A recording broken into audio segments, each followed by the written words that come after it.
Hello again. I know I'm not doing enough on my YouTube channel. Believe me, I know I should be better. It is a constant struggle trying to do that with everyday life. I think I'd sort of have some empathy for those that do it sort of professionally, but those obviously have the time. In order to sort of keeping myself preoccupied with, well, a bit of everything, to be perfectly honest. I'm going to try and smash out two today. So I'm going to have a look through my football first. Obviously, we have the Champions League draw. I did a brief look at it over TikTok. I'm going to have a bit more of a deep dive into it and try and play out how I think the Champions League will go. Are my predictions usually right? Heck no, but we're going to do it anyway, just for a bit of fun. People can play along as well, see who they think is going to win it. So I'm going to go through all of these last 16 ties, then through the quarters, semis, and obviously the final. Starting with PSV Arsenal. Now, thankfully, when I come into this, like you would have had to have previously considered home and away sort of aggregate sort of scores away goals counting as double. I don't believe they do that now. At least I don't think they do that now because I know the rules had sort of changed because I thought there were several teams that couldn't play each other knockout stages if they're like the same nation or stuff like that. So the rules seem to be slightly different. I don't know whether that's sort of a case of it because it didn't obviously apply in that sort of last sort of knockout stage and clearly doesn't apply to this one because there's several teams sort of playing against sort of other teams from the same league. So sort of maybe need to just double check some of the facts going on behind it. So PSV Arsenal. This is actually a really nice one for Arsenal to get started with.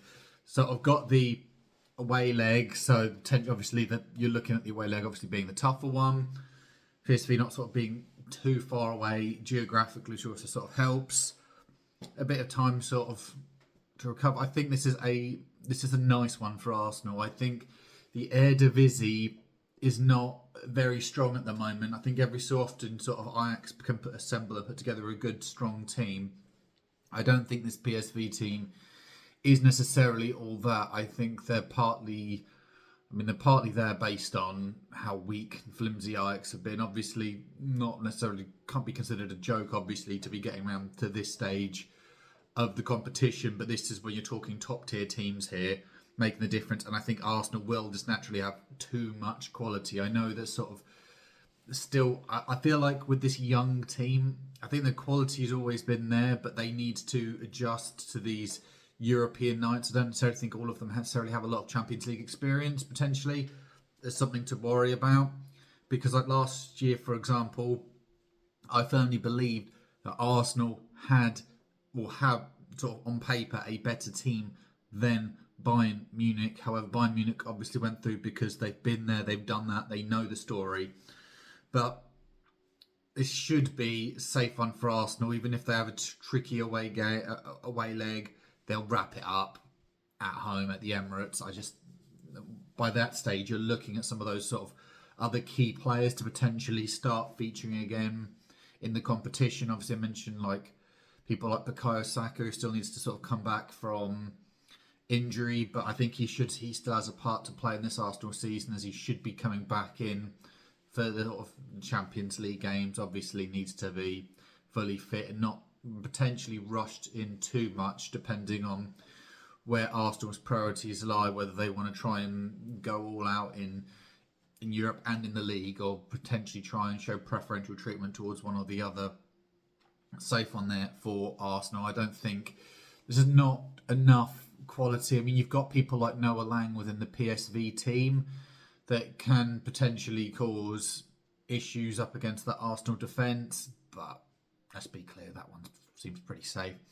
Real Atletico, I mean, it's just Real Madrid's competition, isn't it? Like, they're rightfully one of the toughest teams to play against. Atletico, I think, will give them a good game. They drew 1-1 previously at the Bernabeu earlier in the league. I think Atletico can stumble or sort of can stifle Real Madrid, but it just seems too it's just not. I just don't believe that there's enough for Atletico to get past Real Madrid. Granted, one-off games, it's definitely possible. It's definitely. I give Atletico more of a chance against Real than I do PSV against Arsenal. That's clear. They do have experience in these competitions. They can beat Real Madrid. Real Atletico have beaten Real Madrid in recent history, but it's just Real's, isn't it? I mean, home and away is not going to sort of change too much here. I mean, both teams obviously in Madrid. I don't think it's going to change too much there. Backing Real for that one. Next, we have arguably one of the tastiest ties is PSG against Liverpool. Now, PSG have quietly actually been quite good. They've not gone for these big statement signings necessarily in the same way that they did previously. Ironically, I say this after they have just signed Kvaratskhelia. However, if you look at the core of this team, they're trying to focus on young French talent, prioritising people like Desiree Doué, so hence they're sort of letting people like Marco Asensio leave on loan. This, I think, is trying to help build a strong cohesion within that PSG squad. I think that's actually quite a smart thing to do. Strikers wise, I mean, I don't know, like, didn't really get anything from Kolo Muani. He's obviously leaving there. Gonzalo Ramos, it's not really quite. Dembele's been absolutely amazing. Vitinha, I think, has been good. Zaire Emery. I think João Neves has actually been low-key very, very good for PSG. Absolutely amazing. I think sort of good, reliable. It's a team that's got experience. But Liverpool. But Liverpool. PSG, I think, will give them a game. Particularly the first leg, which will be at PSG. However, you'd like to think that Liverpool, just on the sheer basis of the quality of their squad alone, should be enough to make the difference against PSG. Obviously, they do have a blip in them in the cup competitions, having gone out to Plymouth, and all that. But, I mean, if you're playing it sensibly, it is just Liverpool. I think Mohamed Salah is going to absolutely sort of destroy Mendes down that wing. I think the flexibility of that front three is sort of very good. The interesting battle, I suppose, is when Dembele plays, predominantly plays on the right-hand side. Here up against Robertson there could be the real key battle. Because if Dembele gets going, I think that's what's going to help with PSG. Obviously, I think Neves battling in that midfield against Ryan Gravenberch could be really interesting and really fun as well. It's just sort of a couple of key battles that I would look out for. But, let's be honest, is Liverpool. Club Brugge against Aston Villa. This is a really, really good one for Villa. Villa have actually had a fairly nice draw here. They're doing the away leg first. Club Brugge, most people would make the case of them arguably being one of the weakest teams that have made it through to this stage. Getting through their knockouts well enough. Villa qualify automatically, having done really well in the Champions League so far this season. To finish in that top 8 is really, really good. Consider having big wins against Bayern Munich and sort of. But the slight issue is how they're going to kick on in the second half of the season. Whether they're going to potentially tire out. They've done so well to get where they are in the Champions League. I don't necessarily know whether that's going to. Well, this extra depth in the squad's potentially going to could be really, really key for Aston Villa. Sort of the recruitment of the Rashfords, the Asensio of the Donya Marlon. Or actually, I don't think he's even registered into the next stage of the Champions League, so he's only going to be playing in the Premier League. Maybe saving up Watkins for the European competition. But I think this Aston Villa team has such a strong amount of quality in it. I mean, Club Brugge, I think you can't really name too many Club Brugge players for a reason. I don't think there's that strong sort of quality there, but obviously they shouldn't be underestimated as Aston Villa are sort of novices sort of coming back into the Champions League. It's not something they do regularly. They're not regularly in European competition. Club Brugge are. So, although very much you'd be backing Villa over this tie, I think this first leg could still be a potential banana skin for Aston Villa. I think it's something they have to take very, very seriously. Except the other side of the draw, we have Benfica against Barcelona. Benfica can be a bit of a fun team to watch. They usually have sort of a fun, sort of exciting youngster coming through each year, which you sort of will end up being worth sort of 70 to 100 million, moving on to a big team. I think they've got that in Antonio Silva at the centre back there. I think is absolutely amazing. They've obviously got some quality players still within that squad. I believe there's still a little bit of a reliance on Angel Di Maria. Yes, he is still playing in Europe and he's still doing a top-notch job for them. So they can cause this Barcelona team problems. However, I think Barcelona in Europe and particularly in the league have been very, very strong.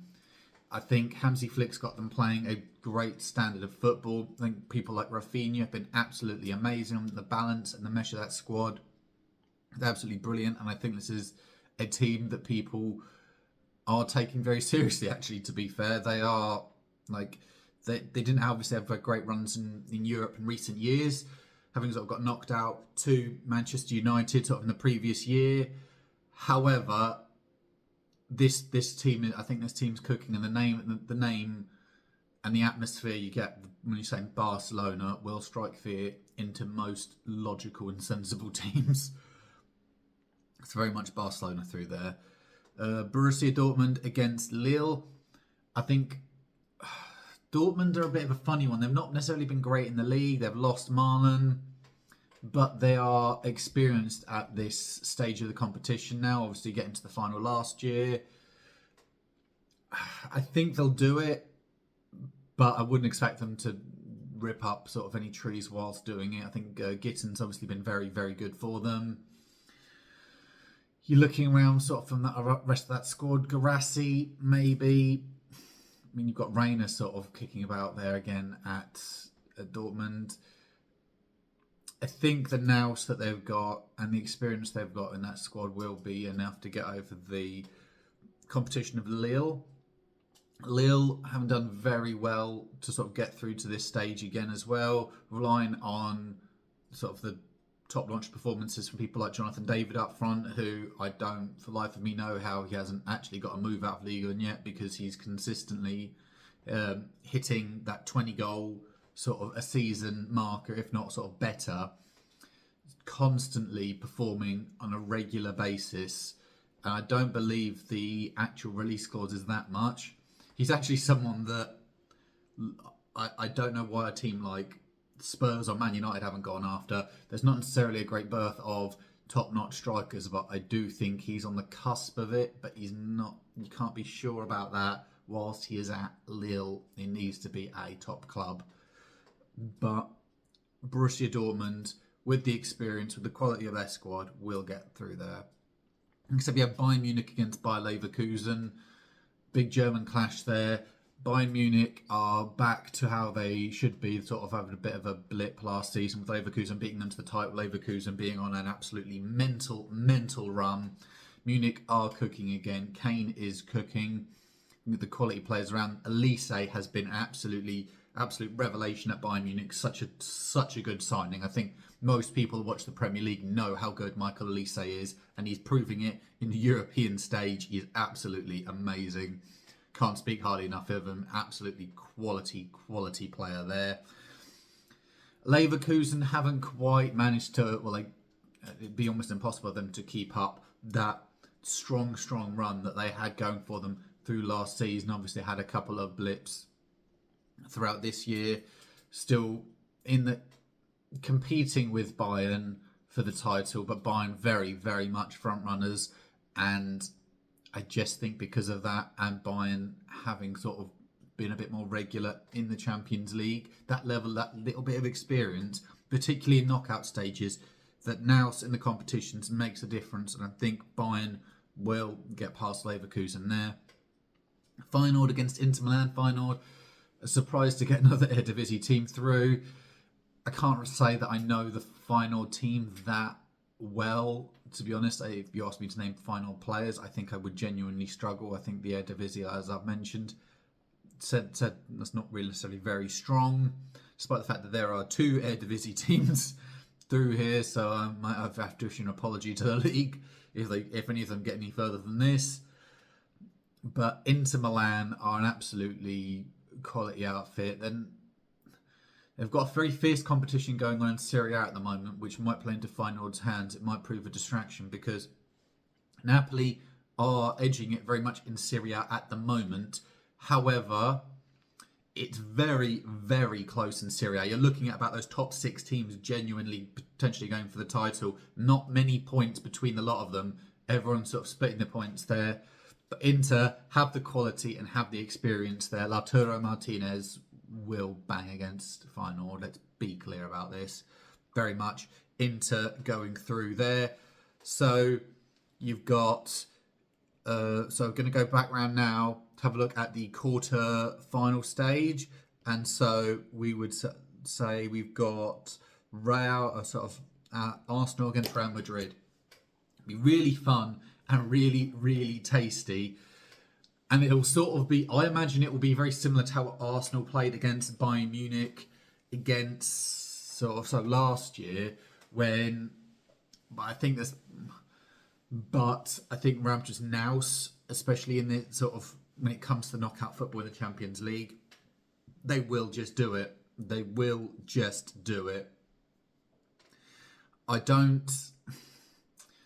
think Arsenal make it a close game. I don't think it's going to be a smashing by any stretch of the imagination. I think Arsenal defence is too strong and too good, and I think they will be comfortably able to handle sort of the Mbappe, Vinicius, Rodrigo up front. But there'll just be a moment.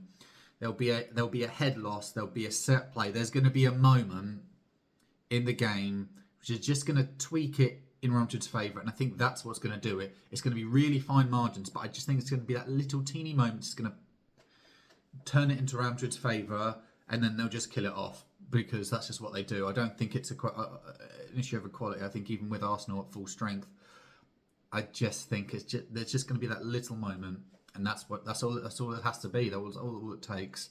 So from that, I would say that Real Madrid unfortunately will be knocking Arsenal out of the competition. Next up, we would have Liverpool against Aston Villa. Now this would actually be a really, really close game here. Obviously, they played out a 2-2 draw in the league quite recently. Aston Villa, in my opinion, a little bit unlucky in that one.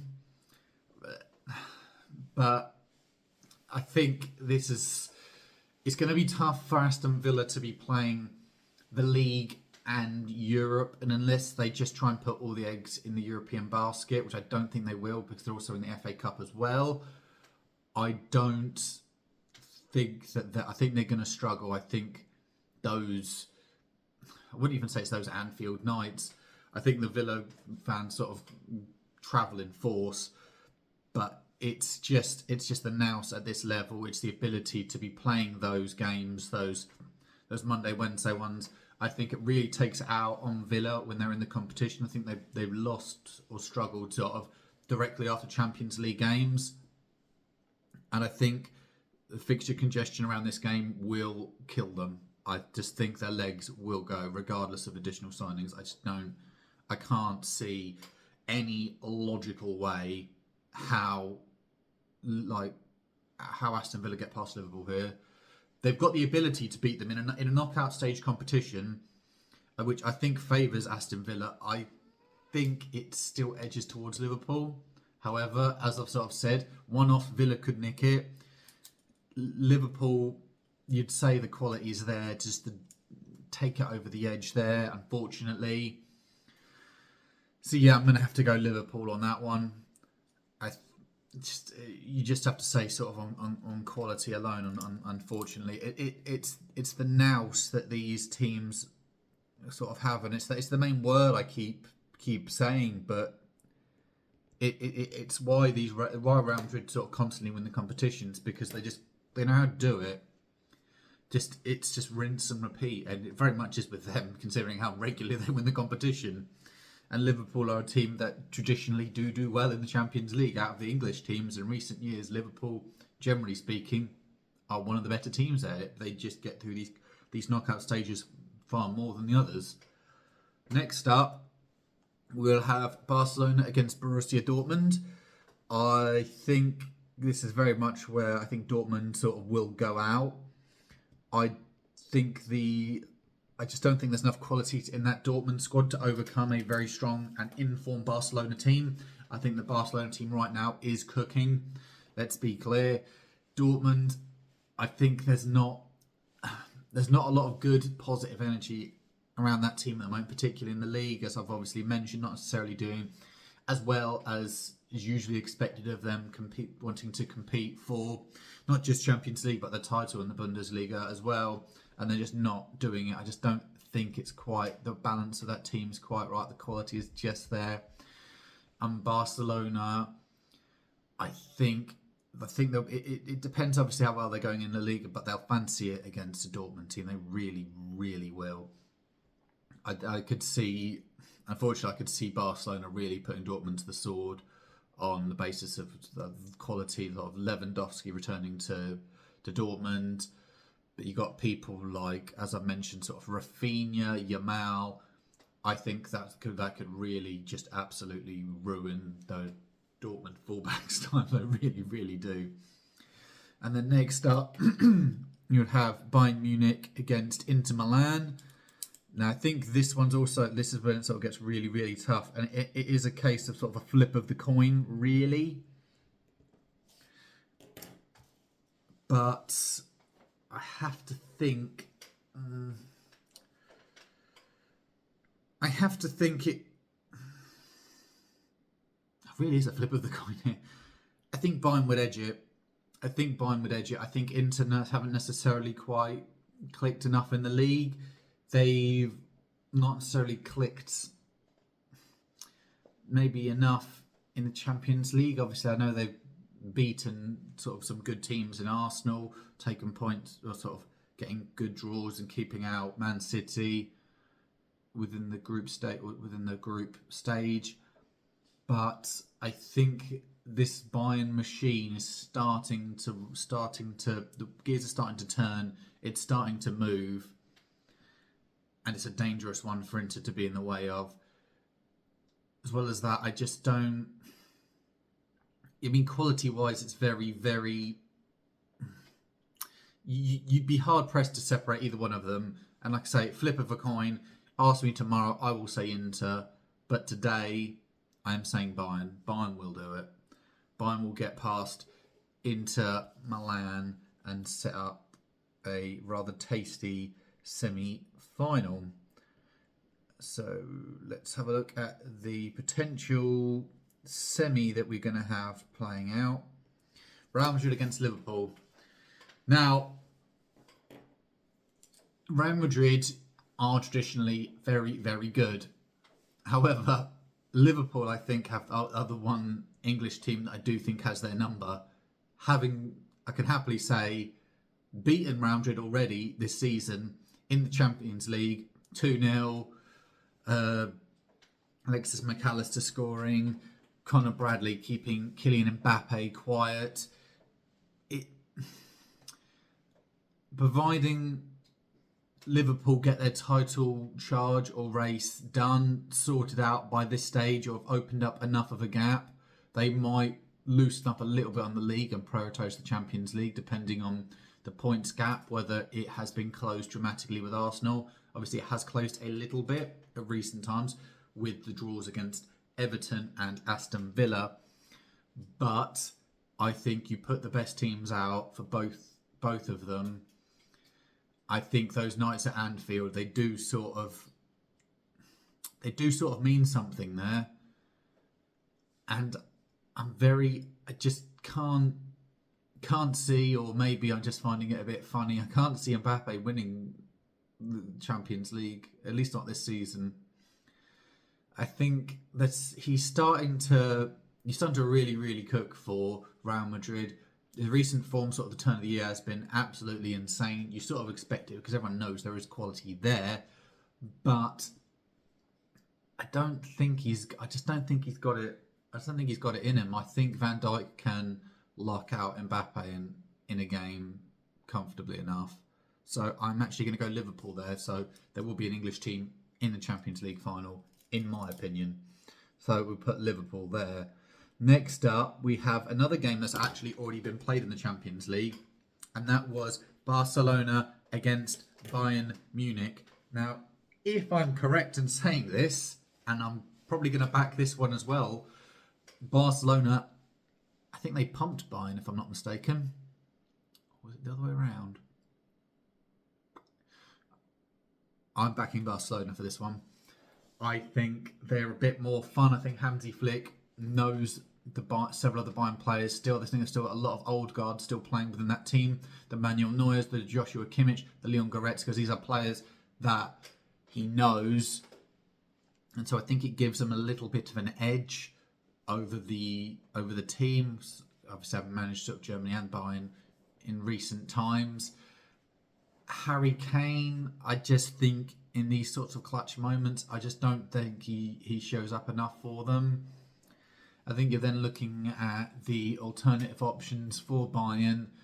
I don't know about Sane and Gnabry. Haven't quite been. I don't know. They're good. They've been good, but not as good as you expect or you want them to be.